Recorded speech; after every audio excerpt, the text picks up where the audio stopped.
अस्सलाम वालेकुम दोस्तों। फेमिनिज्म मतलब आदमियों और औरतों को इक्वल राइट्स और अपॉर्चुनिटीज़ होनी चाहिए। होनी ही चाहिए, लेकिन ये तो डेफिनेशन थी डिक्शनरी की। आज सोशल मीडिया और फिल्म इंडस्ट्री की डेफिनेशन कुछ और ही है।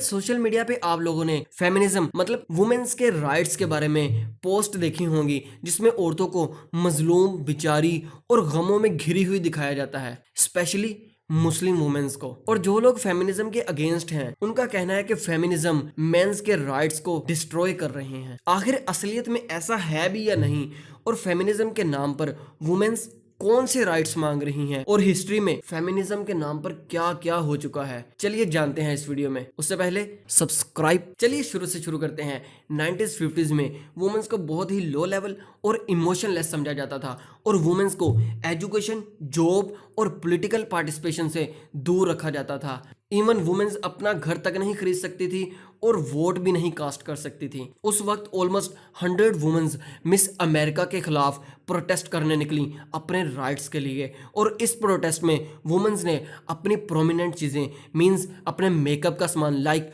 मॉब्स, लिपस्टिक और हाई हील जैसी चीज़ों को फेंक दिया। और इसका मतलब था कि हम भी मेंस की तरह बाहर निकल सकती हैं, उनकी तरह काम कर सकती हैं, और हमें भी वोटिंग राइट्स होने चाहिए। और इसके अलावा 1960s में फेमिनिज्म की दूसरी लहर आई, जिसमें वुमेन्स को घर और ऑफिस में इक्वल राइट्स, डोमेस्टिक वोलेशन और फोर्सफुली मैरिजेस पर प्रोटेस्ट किए गए। और 90s में third wave of feminism I, जिसमें हर किस्म की वुमेन, चाहे वो वाइट, ब्राउन या ब्लैक हो, सबको इक्वल राइट्स देने के लिए कहा गया। और करंटली हम फोर्थ वेव ऑफ फेमिनिज्म में हैं, जो कि 2008 से शुरू हुई, जिसको शुरू करने में सोशल मीडिया और फिल्म इंडस्ट्री का बहुत बड़ा हाथ था। और इस वेव में cheating, gold digging, having relation with multiple individual at the same time, drinking, outing, सब चीज़ें कॉमन हो चुकी हैं, और किसी से परमिशन लेने या फिर किसी को बताने की कोई ज़रूरत नहीं, फिर चाहे वो आपका बाप, भाई या हस्बैंड ही क्यों ना हो। और जो पूछेगा वही विक्टिम होगा। लिटरली करंट मूवीज यही चीज़ें शो कर रही हैं। These movies are revolving around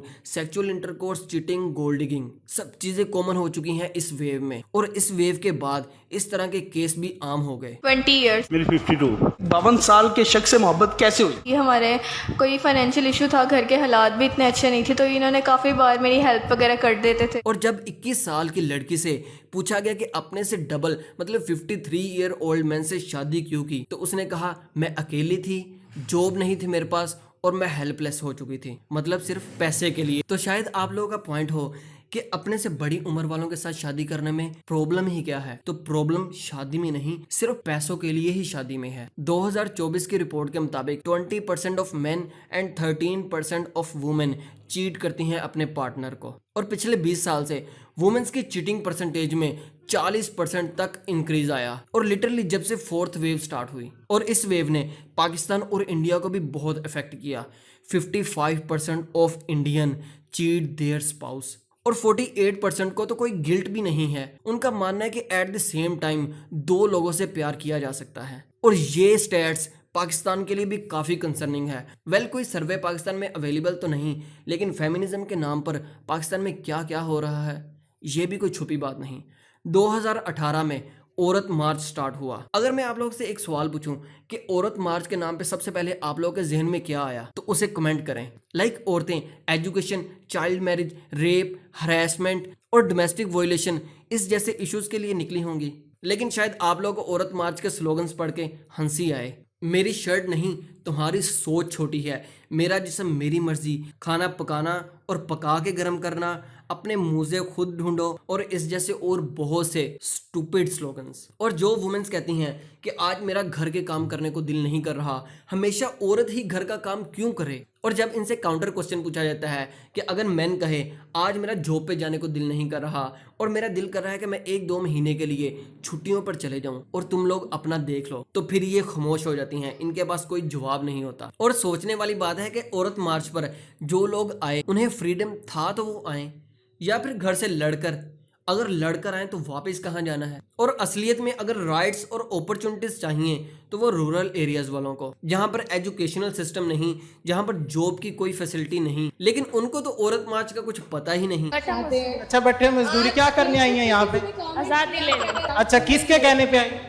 और मेरा बड़ा दिल किया कि मैं पूछूं कि हमारी और इवन सब औरतें एक तरफ भी नहीं। जब पाकिस्तान में औरत मार्च हो रहा था, सेम टाइम टर्की में भी प्रोटेस्ट चल रहा था, लेकिन पाकिस्तानी वुमेन्स की ख्वाहिश थी कि उन्हें सर पे दुपट्टा लेने के लिए कोई फोर्स ना करे। और टर्की वुमेन्स इसलिए प्रोटेस्ट निकाल रही थी कि उन्हें हिजाब लेने की इजाजत दी जाए। और इसके अलावा मेंस और वुमेन्स को इक्वल राइट देने वाला था। तो सेम टाइम फिलिस शेफले, जो कि खुद एक वुमेन थी, इक्वल राइट्स के खिलाफ प्रोटेस्ट पर निकली हुई थी। चले फेमिनिज्म की डेफिनेशन पर एक मरतबा फिर नजर डालते हैं। All gender should have same rights and opportunities. तो इस डेफिनेशन को कोई भी अक्लमंद आदमी डिनाई नहीं करता, लेकिन आज फेमिनिज्म के नाम पर जो राइट्स मांगे जा रहे हैं, अगर वो राइट्स अलाउ कर दिए जाएं तो सोसाइटी में चीटिंग, कैजुअल रिलेशनशिप और इस तरह के और बहुत सारी चीजें कॉमन हो जाएंगी। And why Muslims are against feminism.